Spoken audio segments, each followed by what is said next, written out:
Imagine só um rato. Um rato colocado dentro de um cilindro de vidro cheio de água. Uhum, um cenário clássico da ciência. Exato. E a ciência tradicional sempre diria que, por puro desespero, ele nadaria ali por uns 15 minutos. Até sucumbir à exaustão. E se afogar, claro. Mas e aqui está o grande ponto do nosso mergulho profundo de hoje. E, se for possível, alterar um único gatilho psicológico para fazer com que esse mesmo animal nade por incríveis 60 horas seguidas? Nossa, de 15 minutos para 60 horas é um salto absurdo. Pois é, hoje a nossa missão, neste mergulho nas fontes, é dissecar a anatomia da superação extrema. Nós vamos analisar os relatos e as táticas do livro Nunca é Hora de Parar, do David Goggins. É um material bem denso, né? Muito.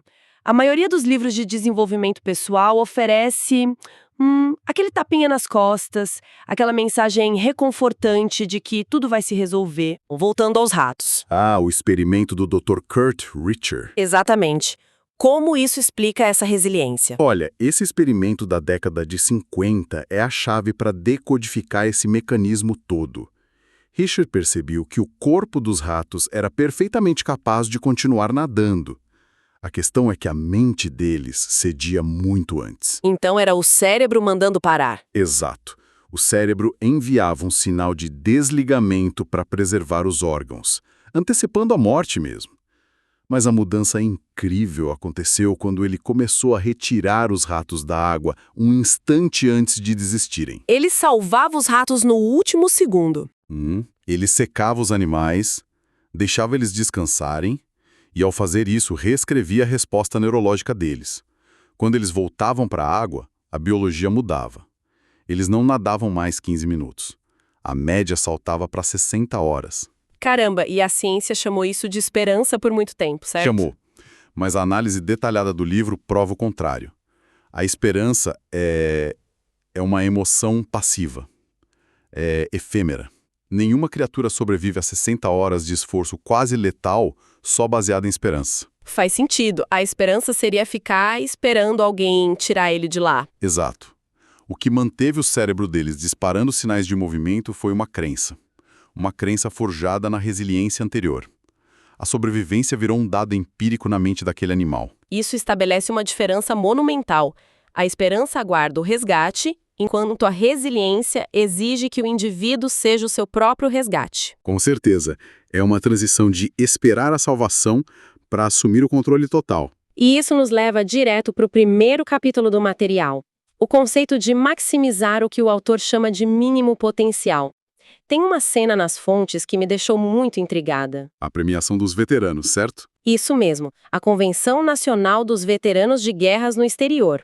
O autor está lá prestes a receber um prêmio prestigiadíssimo, cercado de heróis. Um momento de glória absoluta. Mas a mente dele não está no palco. Ele conta que estava revisitando o passado, lembrando de uma infância que ele mesmo define como a infância de um perdedor, e tem aquela metáfora da pinhata. A pinhata é genial. É muito forte. Ele diz que algumas pessoas nascem e ganham uma pinhata cheia de doces, cheia de oportunidades.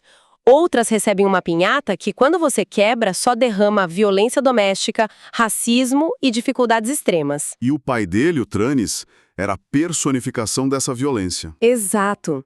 E lendo isso, a imagem que me veio foi a de um jogo de videogame. Como assim? É como começar um jogo na dificuldade mais extrema possível, e ainda por cima sem manual e com o controle quebrado. Cada movimento exige o triplo do esforço só para andar em linha reta. Essa é uma ótima analogia. E o que torna essa parte da narrativa tão crucial é a desconstrução das desculpas. A virada não acontece no palco com o prêmio. Acontece anos antes, numa lanchonete em Buffalo. Nossa, a viagem a Buffalo.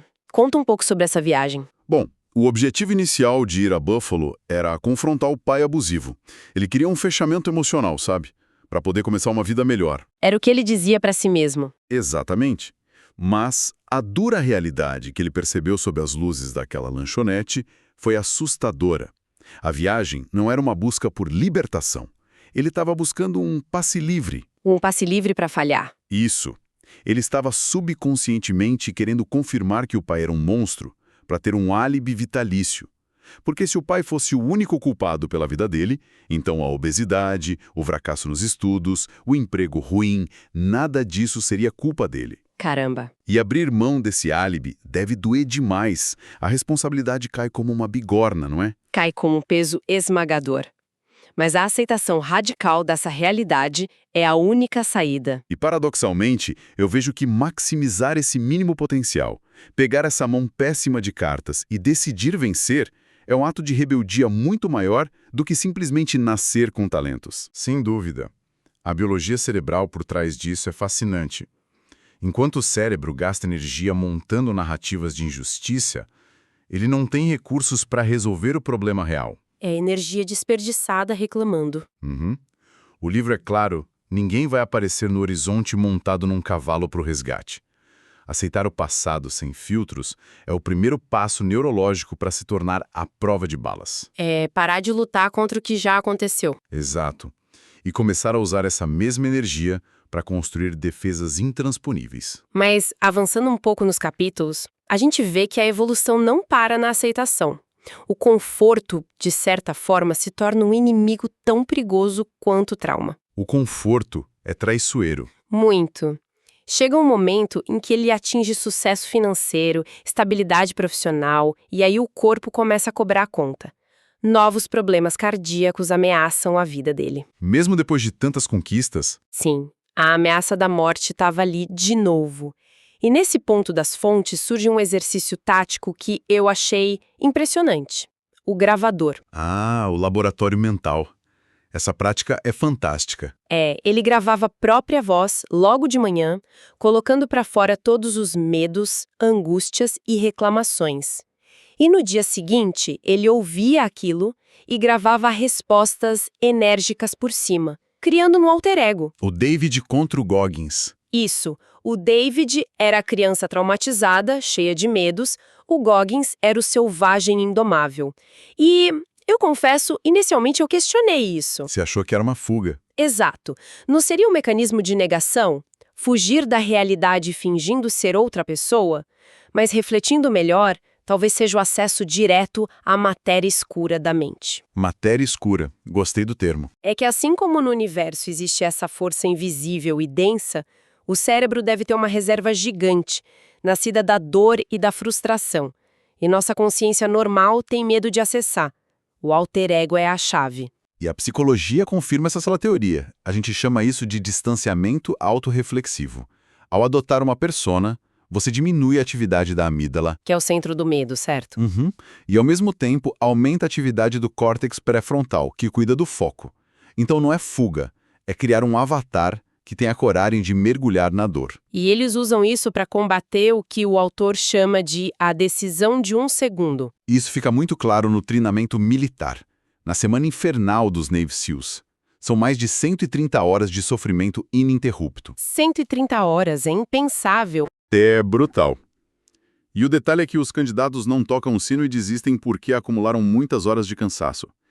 Eles desistem em um segundo específico. Aquele milissegundo em que a dor atinge o pico. Exatamente. O pico absoluto do pânico emocional e físico. A racionalidade entra em colapso total naquele único segundo e a pessoa pede para sair. Sabe do que isso me lembra? O funcionamento de um disjuntor elétrico. Como assim? Não é a voltagem contínua operando o dia inteiro que queima o sistema. É aquele pico repentino, aquela sobrecarga de 1 milissegundo. Exato, uma excelente metáfora. Se o disjuntor mental desarmar naquele milissegundo de dor máxima, o sonho inteiro morre ali. Gerenciar esse pânico segundo a segundo muda tudo. E essa gestão segundo a segundo é o que o salva mais tarde nas ultramaratonas. Principalmente em Leadville. Nossa, Leadville. 160 quilômetros em altitude extrema. Ar rarefeito. O material descreve como se os pulmões queimassem como vidro. Uma punição para o corpo. Mas o interessante ali não é só a resistência física. É a humildade para evoluir. Lembra da questão dos bastões de caminhada? Sim, ele não queria usar de jeito nenhum. Achava que era símbolo de fraqueza. Ele tinha muito orgulho. Mas a competição e a destruição das próprias pernas forçaram ele a admitir uma coisa importante. Para sobreviver e vencer, Ele precisava se adaptar e usar a ferramenta. Essa é a essência de se tornar um discípulo da disciplina. Jogar o jogo para igualar com quem já nasceu com vantagem genética. Uhum. A disciplina deixa de ser sobre motivação. Motivação é falha, depende do humor. Disciplina vira um reflexo celular, tão natural quanto respirar. É trocar o ego pela eficiência. Perfeito. Anos ininterruptos de dedicação implacável. Mas olha, eu preciso fazer um papel de cética aqui. O material defende que para alcançar a verdadeira grandeza, a pessoa precisa se tornar desequilibrada, obcecada. Extremo. Sim, trabalhar sem folgas, dezenas de horas por dia. Esse nível de extremismo não destrói as relações humanas? Não aliena a pessoa da sociedade? É uma pergunta válida. E os relatos do livro não tentam suavizar isso não. A grandeza descrita ali não nasce do equilíbrio harmonioso que vemos por aí. Então o isolamento é necessário? Infelizmente, sim. Para atingir o ápice absoluto, períodos de isolamento severo são obrigatórios. O foco em superar montanhas exige que o ruído externo seja silenciado. É um processo egoísta por natureza. Muito egoísta. A construção de uma mente assim exige toda a energia disponível do indivíduo. Existe um custo social altíssimo, mas a contrapartida é forjar uma resiliência imune aos problemas comuns da vida. E essa resiliência é testada ao limite quando a natureza resolve revidar, como aconteceu na corrida de Moab, 240 quilômetros. 400 quilômetros num terreno que é um pesadelo? A primeira tentativa dele lá termina em fracasso. Desorientação, frio extremo, risco de vida. Mas ele volta no ano seguinte. Ele volta. E esse retorno traz uma aula magistral sobre domínio da mente. Tem um momento, no meio da prova, em que as assaduras no corpo dele estão tão graves que a dor é simplesmente paralisante. É uma dor contínua e abrasiva. E a resposta da mente dele é buscar refúgio. Ele literalmente se esconde dentro de um banheiro químico na beira da trilha para fugir do próprio corpo. Esse momento do banheiro químico é fascinante psicologicamente. Por quê? Atua como um símbolo visceral do útero. É um espaço fechado, escuro, seguro. A mente dele estava em pânico absoluto tentando regredir para escapar daquele ambiente hostil. Os alarmes do cérebro disparando. Todos eles. Falência sistêmica. Mas a virada acontece quando o alter ego assume o controle e arranca a mente dele dessa regressão. E a estratégia não foi pensar positivo, né? De jeito nenhum. Pensamento positivo ali não funcionaria. Ele usou a energia externa como combustível interno. Lembra do concorrente dele, o Mike? Ah, o Mike. Ele estava muito irritado com o Goggins ultrapassando e ficando para trás. Exato. Ele focou nesse concorrente, ele absorveu a frustração e a raiva do oponente e transformou aquilo em determinação instintiva. A dor dele não sumiu. Mas a mente escolheu usar a irritação do ambiente para silenciar a dor. Isso nos traz a um ponto vital que as fontes abordam: a interação com o ambiente e a mentalidade de trincheira. Esse é um conceito incrível. A ideia de que o sucesso não ocorre no vácuo. O livro mostra que, quando ele começou a perder peso e mudar de vida lá atrás, as pessoas próximas resistiram. Questionaram cada passo dele. É quase como o sistema imunológico de um grupo tentando rejeitar um órgão transplantado, porque ele alterou a homeostase. Como o nosso ambiente mais próximo pode nos sabotar, assim, de forma tão silenciosa? O ecossistema social ama a inércia. A evolução radical de uma pessoa expõe o comodismo das outras. Ficam desconfortáveis com a mudança. Exatamente. Não é necessariamente maldade pura. É a defesa psicológica de quem escolheu continuar no sofá. E a solução que o autor propõe é um juramento interno.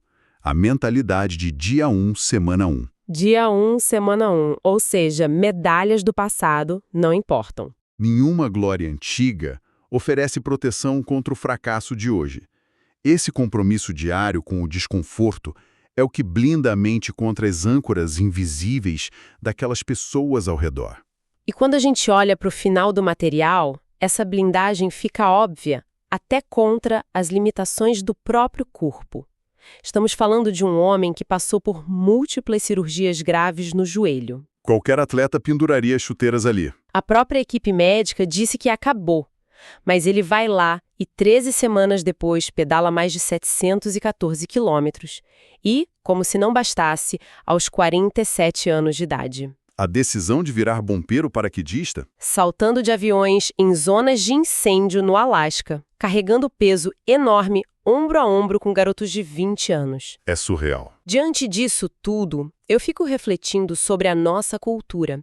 A sociedade dita que chega uma idade em que você precisa parar, descansar, aproveitar as vitórias no conforto, o que impulsiona um ser humano a procurar novos labirintos de sofrimento voluntário quando ele já poderia curtir o luxo.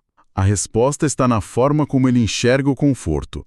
Para mentes assim, o conforto contínuo não é uma recompensa, é um agente corrosivo. Corrosivo. Sim, nosso cérebro evoluiu para economizar energia. Se você não aplicar estresse deliberado nas suas vias neurais, a sua resiliência simplesmente atrofia. Ela enferruja. Exato. Buscar obstáculos inéditos é o único método cientificamente válido para manter a lâmina da mente afiada. A grandeza não tem limite de idade. O declínio físico é biológico, mas o declínio mental é opcional. Perfeito. Envelhecer à vontade de lutar é uma escolha consciente. É abandonar as glórias do passado e mergulhar nas águas profundas do autoconhecimento o tempo todo. É a recusa absoluta de ser domesticado pelo tempo. Sintetizando toda essa jornada épica que a gente analisou hoje, a conclusão do autor é incisiva. Nunca é hora de parar. A linha de chegada é só uma ilusão, não é? Uma ilusão bem reconfortante que a mente fraca inventa para poder descansar. A busca por autoconhecimento, a humildade de recomeçar do zero e a fé na própria força formam uma missão sem fim. É um chamado urgente. Sim, o mundo precisa desesperadamente que cada indivíduo se torne a sua versão mais forte. A barreira que realmente limita o ser humano é ele próprio. A única prisão com grades indestrutíveis é aquela construída pela nossa mente. O trabalho invisível é o que conta. Nas madrugadas, sem aplausos. É lá que o cérebro procura uma desculpa e você decide não ceder. A vitória não é contra o outro, é contra aquela voz interna que pede conforto. É uma batalha solitária e contínua. E diante de tudo isso, nós queremos deixar uma reflexão instigante para quem está nos ouvindo. Vamos lá. Se a vida humana pudesse ser vista como um mapa imenso, com territórios conhecidos e algumas regiões ainda totalmente nas sombras, qual é a fronteira inexplorada que ainda causa pavor? Aquele desafio que fica guardado em segredo, mas que está apenas esperando para ser enfrentado amanhã de manhã. Uma ótima provocação. As correntes que prendem o potencial na zona de conforto são incrivelmente pesadas. Mas a chave para estilhaçar essas amarras já se encontra firmemente nas mãos de quem ousa desbravá-las. A única pergunta que resta é o que será feito com ela.